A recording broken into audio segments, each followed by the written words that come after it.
आपने इस यात्रा में हमारी मदद की, अपनी शक्ति आपने यात्रा में डाली और यात्रा पूरे बिहार में यात्रा ने पूरे बिहार में लोगों के जबानों पर, बच्चों के जबानों पर एक नारा, वोट चोर, वोट चोर।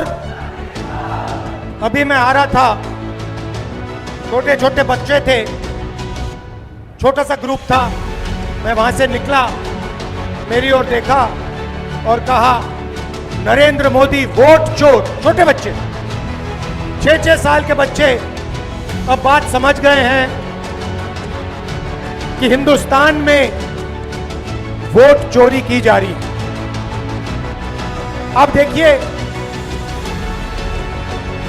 कुछ समय पहले अमित शाह ने कहा कि बीजेपी 40-50 साल अब राज करेगी। याद है आपको? अब राजनीति में कल क्या होगा किसी को नहीं मालूम, मगर अमित शाह को 40 साल की राजनीति मालूम है। कैसे? वोट चोर। इलेक्शन आता है, ओपिनियन पोल आते हैं और उसमें ओपिनियन पोल हमारे जो मीडिया वाले कहते हैं, हरियाणा में कहा कि कांग्रेस पार्टी जीतेगी। नरेंद्र मोदी और अमित शाह कहते हैं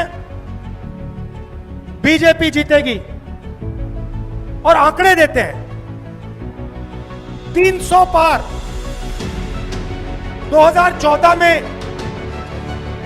2019 में ओपिनियन पोल कुछ और कह रहे थे। नरेंद्र मोदी जी 2019 के चुनाव के बाद रिजल्ट आने से पहले प्रेस कॉन्फ्रेंस करते हैं, कहते हैं 300 सीटें आएंगी। हिंदुस्तान के सारे पोलस्टर कुछ और कह रहे हैं, ओपिनियन पोल कुछ और कह रहे हैं। नरेंद्र मोदी कहता है 300 सीट आएंगी। कितनी आई? 300 आएंगी। क्यों? वोट चोर।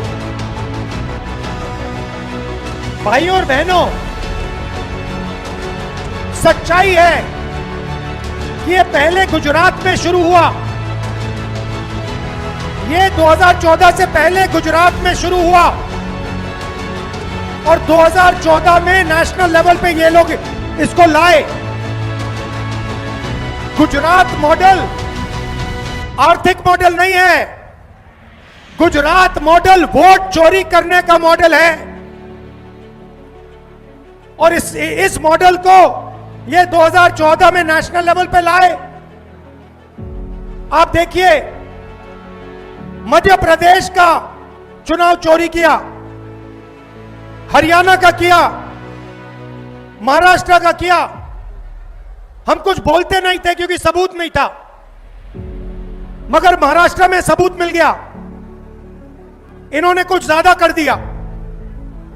लोकसभा में हमारा गठबंधन जीतता है, 4 महीने बाद असेंबली इलेक्शन होता है, हमारे गठबंधन जमीन पे दिखता ही नहीं है, खत्म।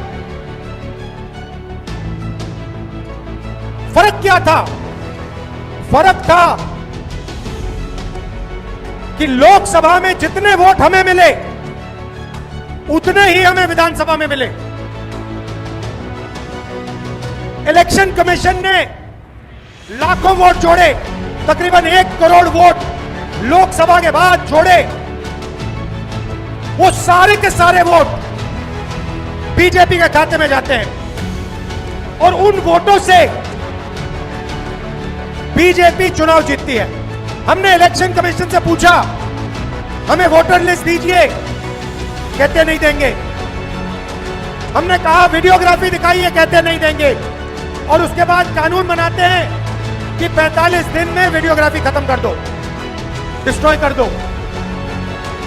तो फिर हमने क्या किया? हमने एक टीम को कर्नाटक में माधेपुरा विधानसभा में हमने उनसे कहा कि देखिए आप थोड़ी गहराई में जाइए। मैं उन लड़कों का धन्यवाद करना चाहता हूं। 4-6 महीने 16-16 घंटे उन्होंने काम किया। मैं बताता हूं क्या किया। इलेक्शन कमीशन ने हमें पोलिंग के टाइम लिस्ट देते हैं, कागज की लिस्ट, 200 किलो कागज, 8 फुट ऊंची गड्डियां कागज की। हर लिस्ट को, एक चेहरे को लाखों चेहरों से मिलाया, एक चेहरे को लाखों फोटो से मिलाया, एक नाम को लाखों नामों से मिलाया और सच्चाई निकाली। भाइयों और बहनों, माधेपुरा असेंबली में, मैं लोकसभा की बात नहीं कर रहा हूं, एक असेंबली में 1 लाख फर्जी वोटर मिले। कोई 4-5 बार वोट कर रहा है, अलग अलग पोलिंग बूथ पे नाम है। एक घर में 70-80 लोग हैं, एक बेडरूम का घर है। हमने लोग वहां भेजे, वहां पे 4 लोग रहते हैं। हमने पूछा भैया ये 70 लोग कौन है? ऐसे कोई नहीं है यहां पे। डुप्लीकेट नाम, हजारों डुप्लीकेट नाम, 1 लाख फर्जी वोट। भाई और बहनों, माधेपुरा में 7 असेंबली है, 6 में कांग्रेस जीतती है। जहां पे 1 लाख फर्जी वोट थे वो सारे के सारे बीजेपी को गए। और एक असेंबली में 1 लाख वोट से बीजेपी जीतती है और पूरी लोकसभा को ले जाती है। भाइयों और बहनों, ये सिर्फ कर्नाटक सेंट्रल में नहीं हुआ है, ये हिंदुस्तान में 70-80 सीटों में किया गया था। और मैं आप इसको स्टेज से बता रहा हूं, हमने काम शुरू कर दिया है।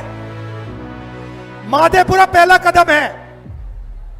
हम आपको दिखाएंगे कि असेंबली इलेक्शन चोरी किए जा रहे हैं, हरियाणा चोरी किया गया, महाराष्ट्र चोरी किया गया, लोकसभा चोरी की गई।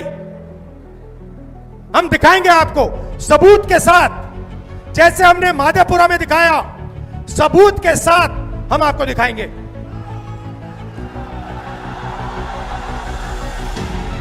और ये वोट चोरी क्यों की जा रही है? आप देखिए, ये संविधान जो है, ये अंबेडकर जी का संविधान है। ये अंबेडकर जी का संविधान है, ये हमारे लिए पवित्र किताब है।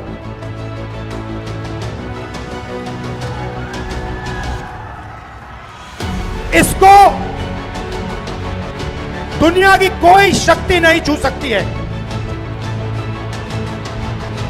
इसमें लिखा है हिंदुस्तान में एक व्यक्ति को 1 वोट मिलेगा। इसमें कहीं नहीं लिखा कि एक व्यक्ति को 2 वोट मिलने चाहिए, 3 मिलने चाहिए, 5 मिलने चाहिए और दूसरे को वोट मिलना ही नहीं चाहिए। मैं इलेक्शन कमीशन से पूछता हूं, इसमें लिखा है कि एक व्यक्ति को 1 वोट मिलेगा। आपने 65 लाख वोट बिहार में क्यों काटे? आप संविधान पर आक्रमण कर रहे हो। बिहार में हजारों लोग हमसे मिले, हजारों लोग मिले, कहते हैं भैया हमने तो वोट किया, 3-4 बार वोट किया, हमारे पास सारी की सारी आईडी है, हमारा वोट काट दिया। हजारों लोग से मैं मिला हूं, यहां पे जिंदा लोगों को मार दिया, और आप देखिए किसको मार रहे हैं, आप देखिए किसका वोट कट रहा है। मैं आपको बताता हूं, दलितों का वोट कट रहा है, पिछड़ों का वोट कट रहा है, ईबीसी का वोट कट रहा है, अल्पसंख्यकों का वोट कट रहा है। मतलब हिंदुस्तान के गरीब लोगों का वोट कट रहा है। अंबानी का नहीं कट रहा, अदानी का नहीं कट रहा, हिंदुस्तान के गरीब लोगों का वोट कट रहा है, क्योंकि वो नहीं चाहते कि आपकी आवाज सुनाई दे। वो नहीं चाहते कि आप अपनी जमीन की रक्षा कर पाओ। वो नहीं चाहते कि आप पेपर लीक के सामने खड़े हो पाओ।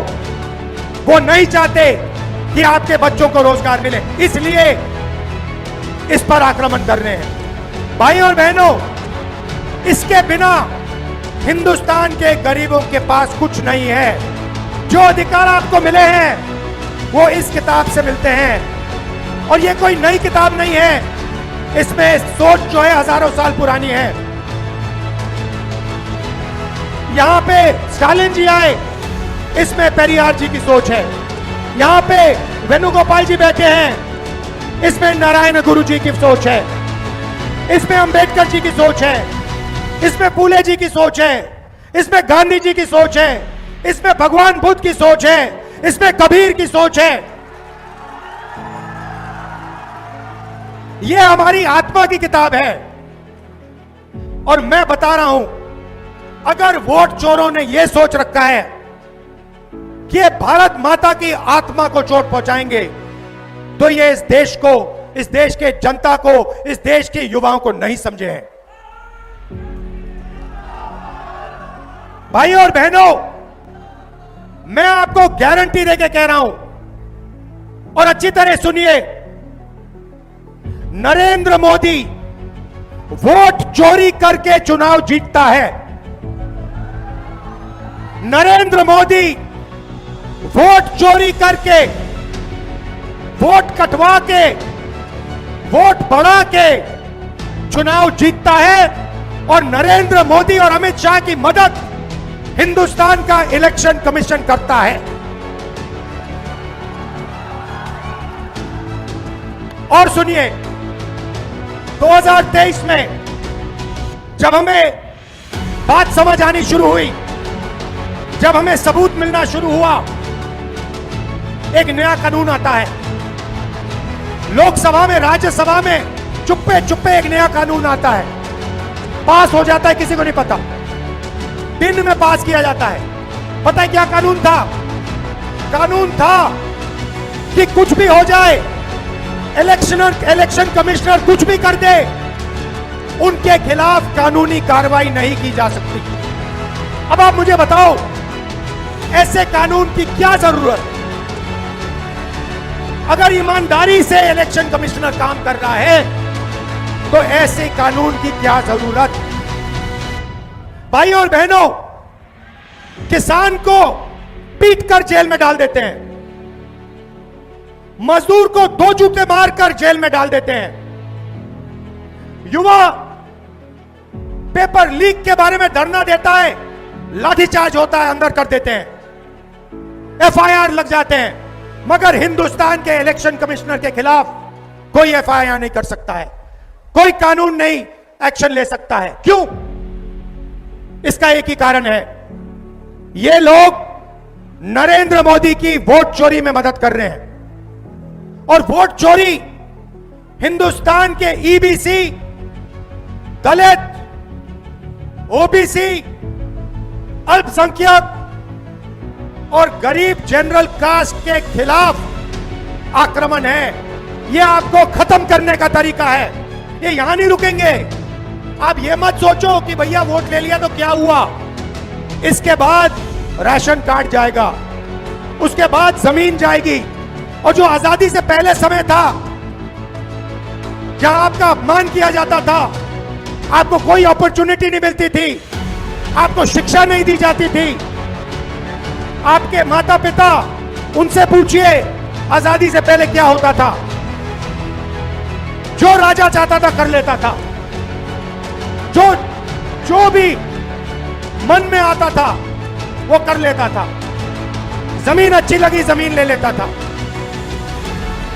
ये किताब, इस सोच ने हिंदुस्तान को बदला था और ये एक बार फिर आजादी से पहले के हिंदुस्तान में हमें ले जाना चाहते हैं। भाइयों और बहनों, दो चीजें मैंने नरेंद्र मोदी के सामने मुंह पे बोल दी हैं और मैं गारंटी देके आपको कह रहा हूं, ये जो 50% की रिजर्वेशन की दीवार है, इसको कांग्रेस पार्टी लोकसभा में चूरा चूरा तोड़ के फेंक देगी।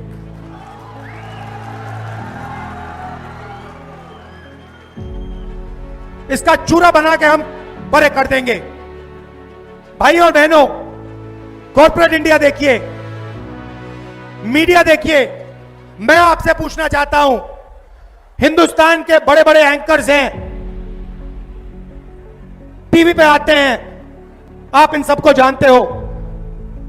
मुझे इनमें से एक ओबीसी, एक ईबीसी, एक दलित नाम बता दो। मुझे एक नाम बताओ मीडिया में, दलित नाम बताओ, ओबीसी नाम बताओ, ईबीसी नाम बताओ, कहां है? आदिवासी नाम बताओ, कहां है? एक भी नहीं है। और ये नैरेटिव बनाते हैं। आप देखना, यहां पे करोड़ों लोग आए हैं यात्रा में, मीडिया कुछ नहीं दिखाता, कुछ नहीं दिखाता। ट्रंप ने आज कहा, सुनिए, ट्रंप ने आज कहा कि जब हिंदुस्तान पाकिस्तान का युद्ध हो रहा था, मैंने फोन उठाया और नरेंद्र मोदी से कहा कि सुन, ये जो तू कर रहा है, इसको 24 घंटे के अंदर बंद कर। और नरेंद्र मोदी ने 24 घंटे में नहीं, 5 घंटे में सारा का सारा रोक दिया। मीडिया नहीं कहेगी भाइयों बहनों, मीडिया नरेंद्र मोदी की है, मीडिया अंबानी की है, मीडिया अदानी की है, मीडिया हमारी नहीं है, तेजस्वी की नहीं है, स्टालिन जी की नहीं है, आदिवासियों की, दलितों की, पिछड़ों की, ईबीसी की नहीं है। मीडिया छोड़िए, कॉर्पोरेट इंडिया देखते हैं, अदानी, अंबानी, टाटा, बिरला। मुझे बताओ, इनमें से ईबीसी कौन है, दलित कौन है, आदिवासी कौन है, पिछड़ा कौन है? नाम बताओ। एक नाम नहीं मिलेगा। जुडिशरी में देखो, आदिवासी नाम, दलित नाम, पिछड़ों का नाम बता दो, एक नहीं मिलेगा। प्राइवेट अस्पतालों की मालिक की लिस्ट निकालो, वहां नहीं मिलेगा। शिक्षा की संस्था, यूनिवर्सिटी, कॉलेजेस, इनकी लिस्ट निकालो, वहां नहीं मिलेगा। आप हो ही नहीं कहीं। 90% हिंदुस्तान कहीं है ही नहीं। इसीलिए ये वोट चोरी कर रहे हैं, क्योंकि ये जानते हैं जिस दिन आपकी आवाज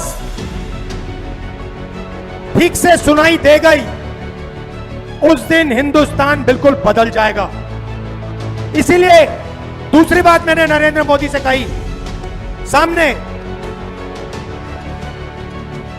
जाति जनगणना हिंदुस्तान में होगा, दूध का दूध, पानी का पानी होगा।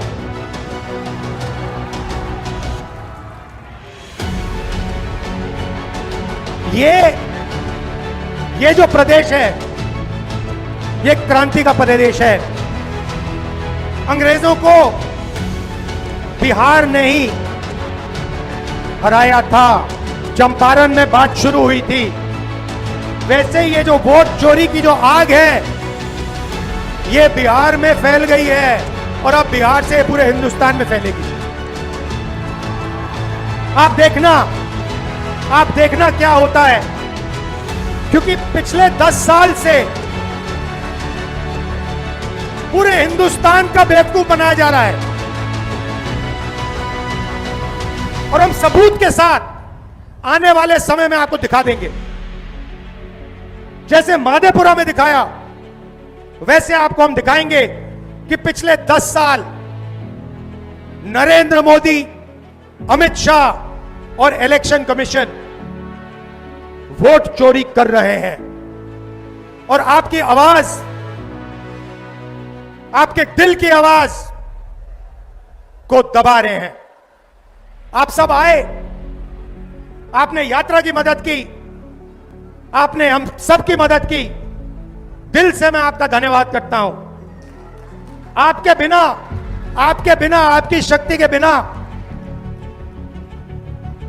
ये यात्रा शुरू भी नहीं होती। ये यात्रा हमारी नहीं है।